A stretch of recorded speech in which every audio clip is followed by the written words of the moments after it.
세상에 떠도는 기묘한 괴담들. 첫 번째 이야기, 부산 용호동의 독수리산에서 실제로 겪었던 실화괴담.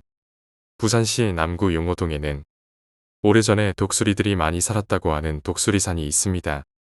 지금도 독수리들이 사는지는 모르겠습니다. 독수리산 너머에는 이기대라는 천하절경이 펼쳐진 바닷가가 있습니다. 기암괴석이 많지만 지역 주민 외에는 그리 알려지지 않았습니다. 아마도 이기대를 가기 위해선 독수리산을 넘어가야 하기 때문일 겁니다. 어느 날 노래미가 제철이라 친구와 함께 이기대로 노래미 낚시를 갔습니다. 아침 일찍부터 가서 포인트를 잡았는데 짭짤한 손맛에 애가 저무는 줄 몰랐습니다. 어두컴컴한 밤에 독수리산을 넘어가려니 주변은 칠흑 같아 아무것도 보이지 않았습니다. 비상용으로 가져온 랜턴으로 왔던 길을 더듬어 독수리산을 올랐습니다. 그런데 중간 갈림길이 나타났습니다. 올 때는 무조건 아래로 내려가서 몰랐는데 산을 도로 넘어 오려니 저희가 온 길이 헷갈리기 시작했습니다. 친구와 실랑이를 하다가 결국 오른쪽으로 하비를 보고 한참을 올라갔습니다. 그런데 어느 순간 뒤돌아보니 친구가 보이지 않았습니다. 랜턴도 없으면서 어디로 간 건지 목이 터져라 불러도 대답이 없었습니다. 친구를 부르며 계속 주변을 헤맸고 그러다가 처음 갈림길까지 돌아왔습니다. 링반대룽이라는 단어가 떠올랐습니다. 등산 용어인데 야간이나 악천후로 인해 목표가 불명료한 경우에 광대한 지형을 곧바로 오르는 것 같지만 실제로는 원을 그리며 같은 곳을 돌고 있는 현상을 뜻하는 말입니다. 짙은 안개 등으로 인한 사고력 둔화 등에 의해 일어난다고 합니다. 이 경우는 즉시 행동을 중지하고 방향과 위치를 확인한 후 조난에 대비해야 하지요. 한자로는 환상방황이라고도 합니다. 환상방황에 빠졌다고 생각되면 즉시 행동을 중지하고 방향과 위치를 재확인해야 하며 휴식을 취한 후 안개나 눈보라가 거칠 때까지 기다려야 합니다. 실제로 이런 상황을 만나 길을 잃고 헤맨 경험을 가진 등산인들이 의외로 많습니다. 달도 없는 깜깜한 산을 헤매다 보니 어느새 제자리로 돌아와 있었습니다. 차분히 마음을 가라앉히고 계속 오른쪽 길에서 돌았으니 이번엔 왼쪽 길로 친구를 부르며 올라갔습니다. 이번에는 한참을 가도 길만 이어져 있을 뿐 도무지 끝이 안 보였습니다. 우여곡절 끝에 헤매다 도착하니 약수터가 나왔고 약수터에서 목을 축이고 움직이려고 하는데 너무 오래 켜놓고 있어서 그런지 랜턴이 꺼졌습니다.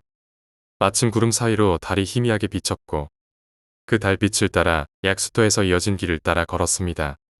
이곳을 몇 번 왔다 갔다 했지만 처음 보는 곳이었습니다. 걷다 보니 뭔가 군에서 쓰는 물건들이 많이 보였고 그 가운데에 군복을 입은 사람들이 모여 있었습니다.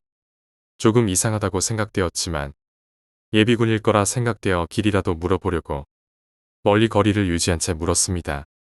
실례지만 길 좀 묻겠습니다. 공터에 있는 사람들은 대답이 없었습니다. 자세히 보니 지금 입고 있는 군복하곤 많이 달랐습니다. 분명 흔히 보던 군복은 아니었습니다. 좀 더 다가가려다가 문득 생각나는 게 있었습니다. 간첩. 그때만 해도 간첩선이나 간첩 이야기가 언론에 자주 나왔으니 간첩이라 생각하니 콧등이 오싹오싹해졌습니다.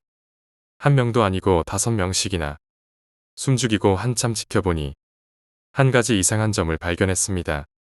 모두 5명이었는데 서로 마주보고 꼼짝을 안 하는 것이었습니다. 하나같이 고개를 푹 숙인 모습.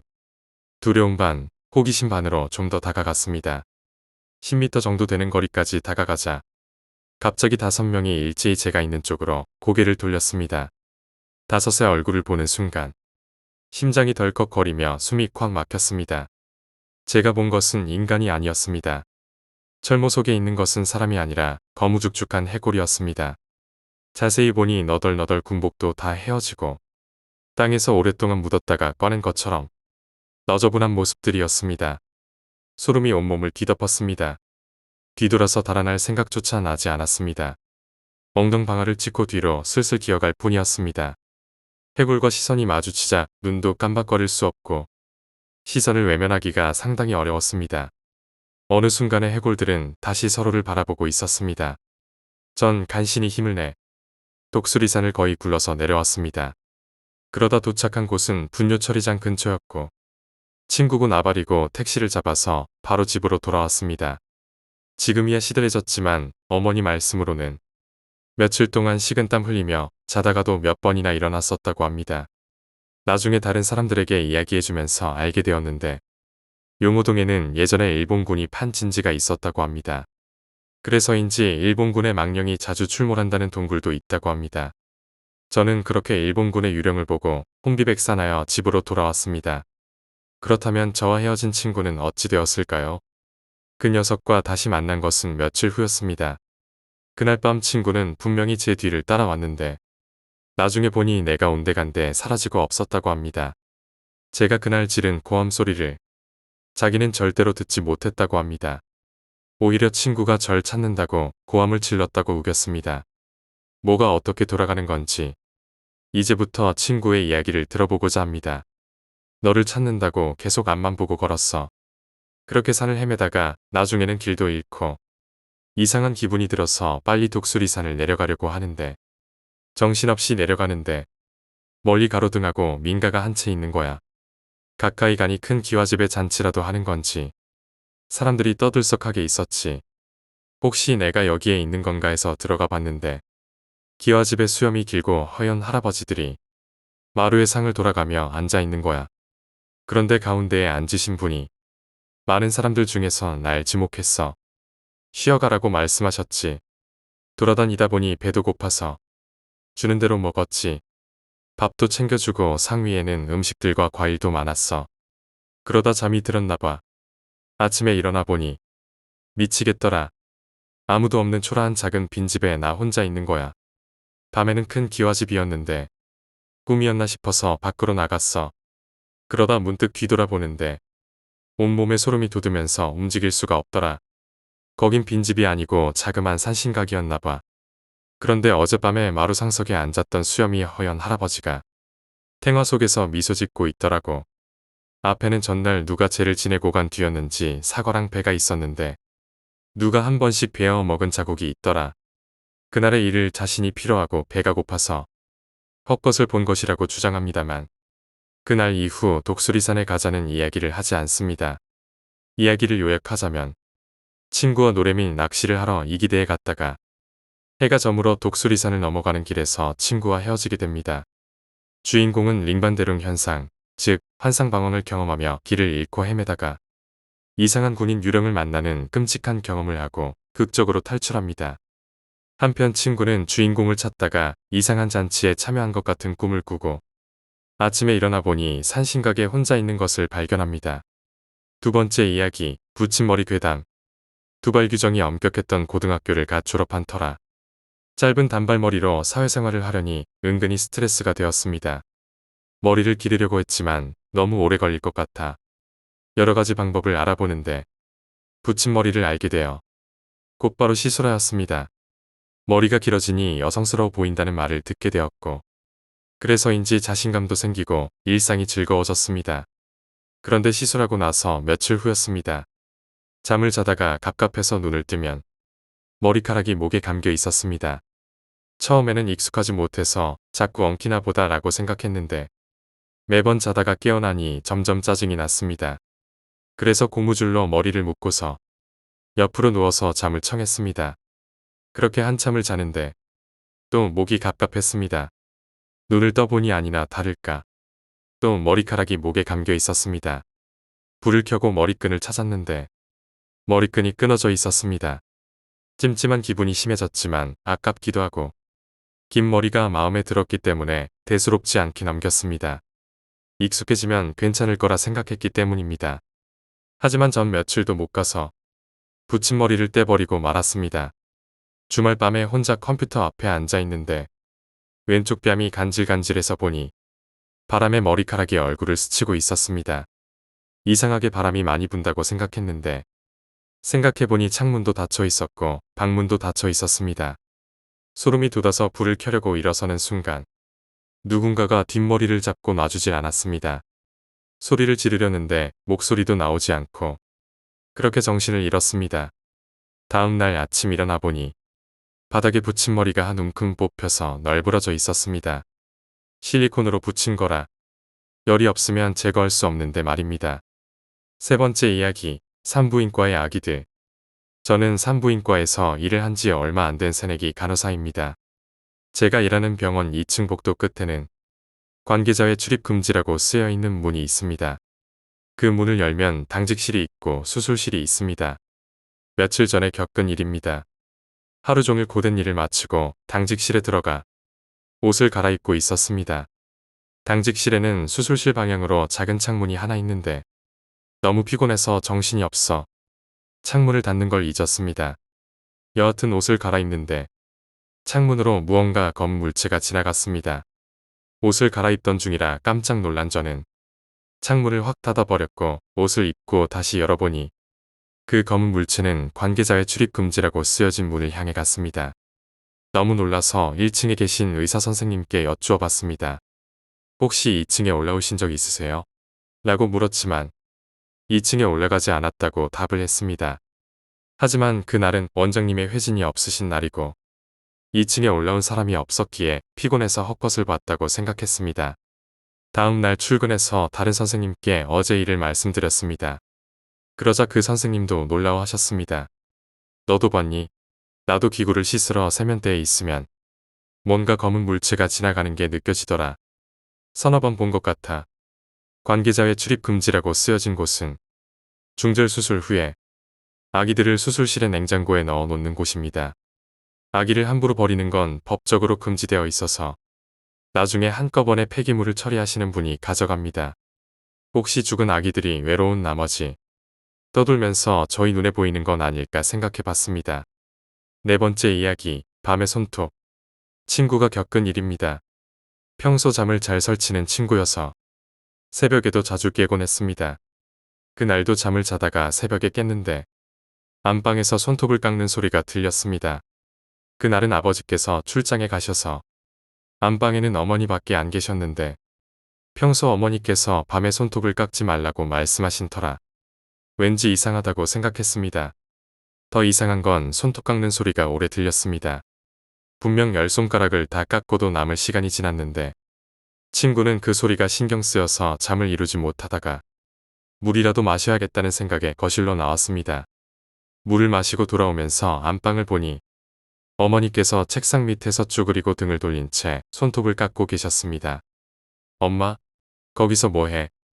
안방에 가면서 물어보는데 문득 침대를 보니 어머니께서 누워 계셨습니다. 너무 놀라 불을 켜니 책상 밑에 그 사람은 순식간에 사라졌습니다. 온몸에 소름이 돋아 엄마의 옆에 가서 누웠습니다. 그리고 불을 끄고 자려고 했는데 다시 소리가 들렸습니다. 너무 무서워서 등을 돌려 책상을 바라볼 수 없었습니다. 다행인지는 모르겠지만 그대로 잠들었고 그 이후로 그 손톱 깎는 소리를 듣지 못했습니다. 다섯 번째 이야기, 여학생의 죽음. 저희 학교에는 군자관이라고 오래된 건물이 있습니다. 이 건물은 계속된 증개축으로 인해 모양이 많이 변했지만 제가 입학한 98년 당시에는 건물 가운데에 계단과 더불어 경사로가 있는 건물이었습니다. 지금 할 이야기는 바로 이 경사로에 얽힌 이야기입니다. 90년대 당시 군자관에서는 인문대 수업이 많았습니다. 그런데 인문대 학생 중에 발작을 일으키는 여학생이 있었다고 합니다. 그 여학생은 발작하면 소리를 지르며 복도를 뛰어다녔는데 워낙 자주 발작을 일으키는 데다가 일정한 시간이 지나면 저절로 정상으로 돌아오기에 대다수의 학생들은 그 여학생이 소리를 지르고 뛰어다녀도 무관심한 반응을 보였다고 합니다.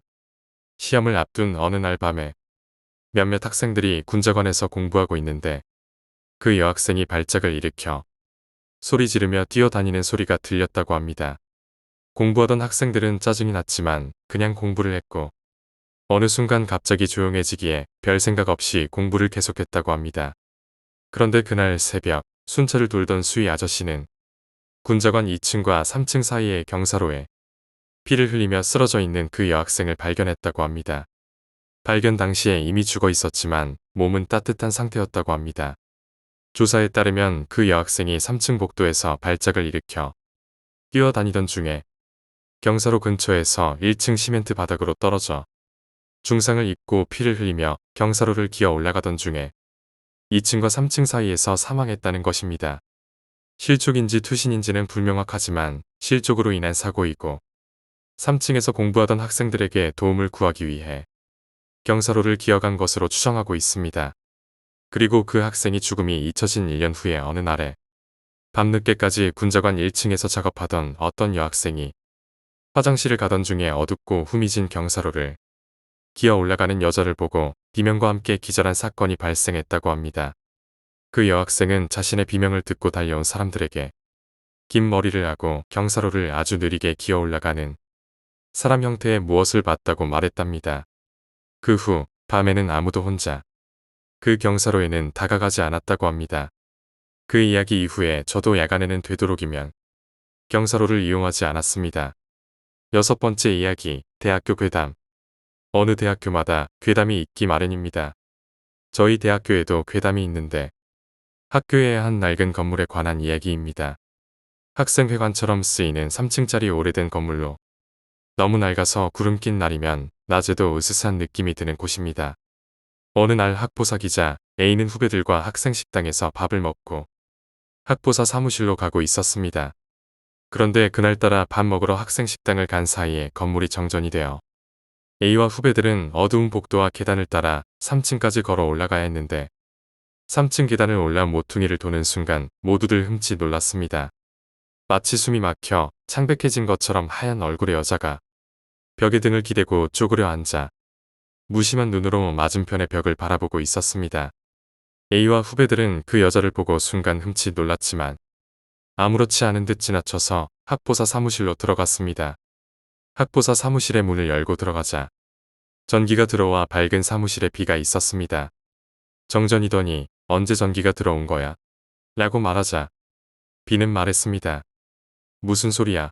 정전이라니 전기 계속 들어왔어. A는 문을 열고 복도를 확인했지만 아무도 없는 복도에는 전기가 들어 밝았습니다. A가 어리둥절해하고 있는데 후배 한 명이 농담조로 말했습니다. 우리 전부 도깨비에 홀린 거 아냐? 또 다른 후배 한 명도 농담조로 말했습니다. 아까 우리가 본 이상한 여자도 귀신 아냐? 그런데 후배의 얘기를 듣고 A는 방금 전에 본 여자의 얼굴을 기억하려 했지만 기억할 수 없었습니다.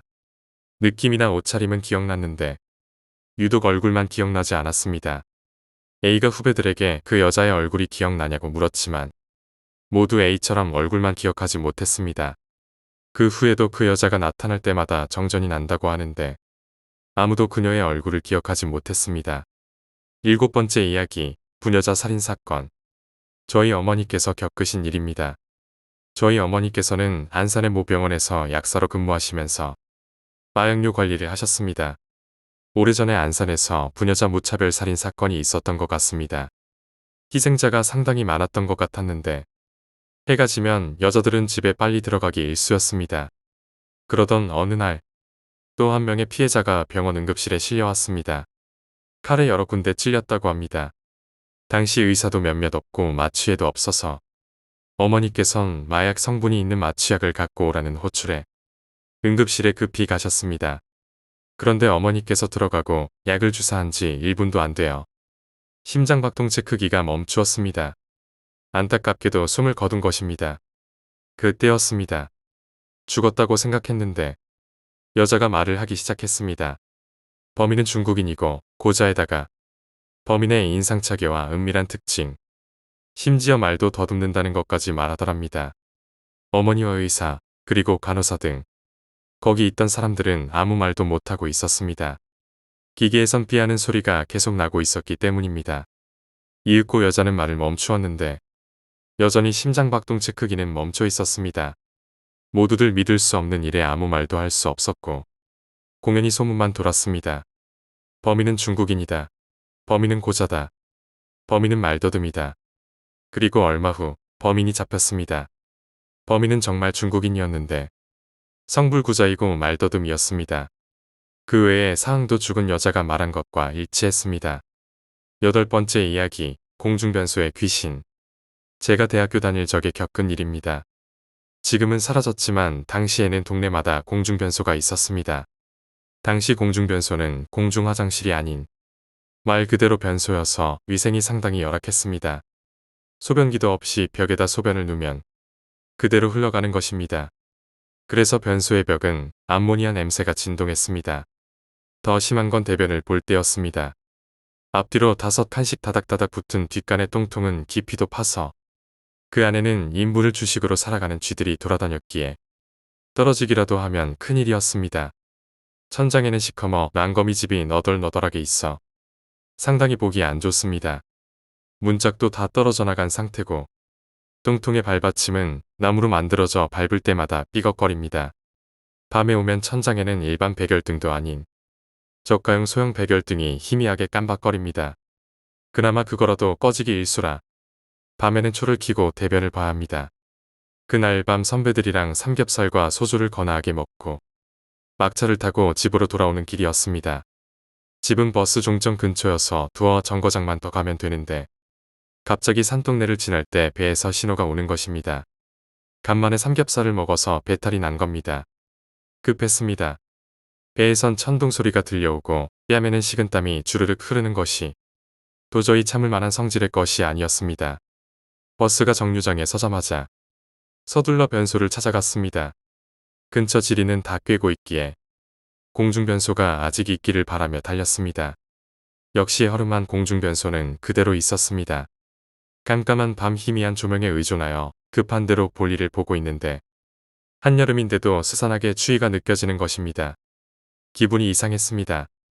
그래도 애써 무시하고 볼일을 다 보고 옷을 여미며 일어서는데 순간 뒷머리가 쫙 일어섰습니다. 누군가 나를 지켜본다는 느낌을 받았습니다. 느낌이 오는 대로 고개를 돌렸습니다. 전 그 자리에서 얼어붙고 말았습니다. 영화를 보면 사람들이 귀신을 보는 순간 비명을 지릅니다. 그거 다 거짓말입니다. 귀신을 보면 독사 앞에 개구리처럼 얼어붙어 꼼짝 못합니다. 전 숨이 콱 막히면서 머리부터 발끝까지 소름이 돋아 움직이지 못했습니다. 변소 천장에 거미줄이 가득한 구석에는 영감이 쭈그리고 저를 지켜보고 있었습니다. 쭈글쭈글하며 노란 피부, 움푹 꺼져서 보이지도 않는 눈. 귀신이면서 누런 삼배상목을 입고 만건을 쓰고 있었습니다.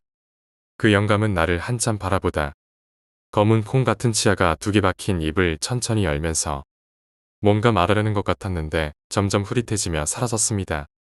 영감이 사라지자 하마터면 맥이 빠져 똥통에 빠질 뻔했습니다. 다리에 힘이 빠져 집으로 걸어오는 내내 몇 번이나 휘청거린지 모릅니다. 그런데 그날의 경험은 무섭다기보다 하나의 추억으로 자리 잡고 있습니다. 9번째 이야기, 이상한 여자. 어느 날 친구와 약속이 있어서 택시를 타고 약속 장소로 가고 있었습니다. 그러다 신호가 걸려 잠시 멈춰 있었는데 오른쪽 창문으로 비춰지는 광경이 너무 이상해 눈을 떼지 못하고 광경을 보고 있었습니다. 어느 아줌마가 있고 젊은 여자가 아줌마를 향해 무릎을 꿇으며 울고 있었습니다. 바짓가랑이를 잡으며 계속 울고 있었습니다. 갑자기 그 젊은 여자의 목소리가 들렸습니다. 제발 부탁이에요. 이 애는 제발. 이윽고 그 아줌마는 택시 안에 저를 쳐다보더니 중얼중얼 거렸습니다. 창문을 열어 이야기를 들으려는 순간 잠에서 깼습니다. 택시 안에서 잠깐 졸았나 봅니다. 전 사실 알고 있었습니다. 그 아줌마는 이렇게 말했던 것 같습니다. 너희 엄마도 미쳤어. 자기 목숨을 바꾸다니. 그날 밤 자다가 낮에 꿈이 생각나 울고 말았습니다. 사실 저희 집엔 어머니가 안 계십니다. 왠지 혼자라는 게 서러워서 고향에 계신 아버지께 전화드렸습니다. 바보 같게도 낮에 꿈을 이야기하고 말았습니다. 아버지께서도 우셨습니다. 우시면서 그러십니다. 언니가 2명이나 있었는데 태어나자마자 죽었다고. 그런데 제가 태어날 때 어머니께서 돌아가시고 저만 살았다고. 10번째 이야기, 택시 승객. 주간보다 야간벌이가 편한 개인 택시를 모는 아버지께서는 항상 새벽 2시 전에 들어오시곤 하셨습니다. 그날은 손님이 너무 없어 10만 원이라도 채우시려고 조금 무리해서 시내를 도셨답니다. 결국 2시를 넘겨 새벽까지 운전하시게 된 아버지는 이제 손님을 태우지 않고 바로 가야겠다는 생각으로 집으로 향하셨답니다. 신정동과 까치산역 사이의 고가도로 아래에서 한 청년이 택시를 부르더랍니다. 지나치기엔 날씨도 너무 춥고 저희 오빠 또래인 것 같아 오빠 생각도 들어서 같은 방향이면 태워주려고 했습니다. 차를 세우자 세우기가 무섭게 청년은 문을 열고 앉았고 고가 도로를 좀 넘어가 달라고 말하고는 그대로 조용히 있었답니다. 신정동과 까치산역 사이의 그 고가도로는 밤이 되면 오가는 사람도 없이 으슥해지는 곳이라 아버지는 이 청년도 무서워서 탔나 보다 하고 말을 몇 마디 걸었습니다. 날씨가 춥죠? 늦은 시간까지 고생하네요. 집에 들어가면 따뜻한 물에 씻고서 한숨 자고 개운하게 일어나요. 우리 집에서도 청년만한 아들이 하나 있는데 하지만 그 청년은 말이 없었습니다. 그때였습니다. 청년은 갑자기 차를 세워달라고 했답니다. 아버지는 평소 저와 제 오빠에게 하던 이야기를 했을 뿐인데 갑자기 차를 세워달라고 해서 당황하셨답니다. 여기서 내려서 걸어갈 거냐고. 차비가 없으면 같은 방향이니 아래까지 데려다 주겠다고 말씀하셨지만 청년은 이 고가도로에서 만나기로 한 사람이 있다고 바로 내려야 한다고 했답니다. 걱정이 된 아버지는 차를 세워놓고 그 사람이 올 때까지 조금 기다려주겠다고 하자 청년은 당황한 채로 반대 차선으로 뛰어갔습니다. 결국 아버지는 그 청년이 금방 친구를 만나겠거니 하고 곧장 집으로 오셨는데 차 뒷정리를 하다가 이상한 물건을 하나 발견하셨습니다. 칼날이 무척이나 뾰족한 잭나이프였습니다. 평소에 핸드폰이나 지갑을 흘리는 손님이 많아 손님을 내리고 나면 뒷좌석을 늘 돌아보는데 그날 돌아보지 않고 왔던 손님은 마지막에 그 청년이었다고 합니다. 지금도 그 이야기를 꺼내면 밤에 운전하기 좀 무섭다는 저희 아버지. 저라도 그럴 텐데 저희 어머니께선 그 잭나이프로 종종 과일을 깎아주시는 듯합니다. 11번째 이야기, 여자친구의 복수. 대학교 2학년 때 자취를 했었습니다. 같은 과의 동기와 함께 살았는데 서로 잘 통했던 터라 자취하면서도 아무런 문제 없이 지냈었습니다. 그날은 학교를 가지 않고 자취방에서 계속 늦잠을 잤습니다. 제가 자니 친구 역시 학교에 가지 않고 잠을 자게 되었습니다. 그런데 한참 자고 있었는데 인기척이 느껴졌습니다. 친구 녀석이 먼저 일어나서 학교 가려나 보다 싶어 눈을 뜨니 친구가 저를 보고 서 있었습니다. 저를 계속 보곤 희죽거리며 웃고 있었습니다. 실성한 사람처럼 웃고 있어서 소름 끼쳤습니다. 제가 뭐가 좋아서 계속 웃냐고 물으려는데 가위에 눌린 것처럼 몸이 움직여지지 않았습니다.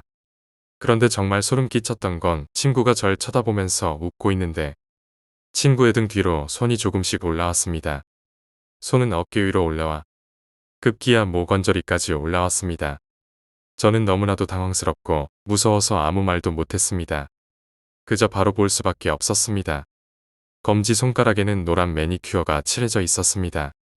어두운 방 안에서 어떻게 그 노란색만 잘 보였는지 모르겠습니다. 이윽고 친구 어깨 뒤로 사람 머리가 올라오기 시작했습니다. 머리가 긴 걸로 보아 여자인 것 같았습니다. 그 여자 얼굴은 친구 머리에 가려서 잘 보이지 않았지만 그 여자 역시 절 바라보며 눈을 깜빡이고 있었습니다. 그리고는 웃고 있었습니다. 마치 저를 비아냥거리듯이 둘이서 저를 보고 희죽거리면서 웃고 있었습니다. 그리고는 친구 어깨에 목만 있는 여자가 말했습니다. 오빠, 이 사람이 그 친구야. 친구는 대답도 없이 계속 웃기만 하고 있습니다. 저는 비명을 지르며 일어섰습니다. 순간 제 앞에 서 있던 친구는 사라졌습니다. 친구는 제 옆에 곤히 자고 있었습니다. 황당하기도 하고 화가 나기도 해서 다귀를 세게 때렸습니다. 친구는 왜 때리냐고 했지만 오히려 제가 반문했습니다. 왜 자는데 실실 웃냐고 말입니다. 하지만 친구는 무슨 소리냐며 괜히 자는 사람을 때렸다고 화를 냈습니다. 진정하기 위해서 담배를 한 대 핀 후 제가 겪은 일을 말했습니다. 그러자 제 친구는 담배를 필터 부분까지 피우더니 혹시 그 여자가 어떻게 생겼었냐고 물어봤습니다. 친구는 긴장한 모양인지 다리를 떨기 시작했습니다. 저는 봤던 그대로 내 어깨 뒤로 여자 머리와 손이 있었다고 말하는데 친구는 손에 있던 담배를 툭 떨어뜨리며 말했습니다. 혹시 노란색 매니큐어? 친구는 다짜고짜 빨리 대답해보라고 저에게 계속 윽박지르는데 잘 기억나지 않는다는 핑계로 말하지 않았습니다. 친구는 말없이 담배를 한 대 더 피우고 나서 이야기를 시작했습니다. 자기 동네에서 만나서 사귀게 된 여자친구가 있었는데 대학교로 오면서 헤어지게 되었는데 헤어지면서 정말 좋지 않게 헤어졌다고 합니다. 그 여자 자살이라도 한 거야? 친구는 고개를 땅바닥에 내리깔면서 말했습니다. 자살만 했으면 상관이 없지. 어떤 일이 있었냐고 물었지만 대답하지 않았습니다. 너무 미안하다는 말만 되풀이할 뿐. 저는 더 이상 묻지 않았고 그 후에도 그 일을 언급하지 않았습니다. 얼마 후 저희는 군대를 가게 되었고 제대 후 복학해서 다시 만나게 되었습니다. 개강하는 날 반가운 마음에 새벽까지 술을 마시다가 군대 가기 전에 겪은 그 일을 꺼냈습니다. 누가 먼저 꺼낸 건진 기억이 가물가물하지만 제 기억으로는 친구가 먼저 꺼낸 것 같았습니다. 잘 기억나지 않지만 친구는 그렇게 말했던 것 같습니다. 차라리 날 죽이던가. 왜 내 친구들을 죽이는 거야? 3명이나 말이지. 전 그때 술 먹은 상황에서도 더 이상 듣기 싫어서 그런 얘기 그만하자고 말했지만 친구는 계속 말했습니다. 내가 그때 같이 죽었어야 돼. 내 친구들이 꿈에 나올 때마다 미치겠다.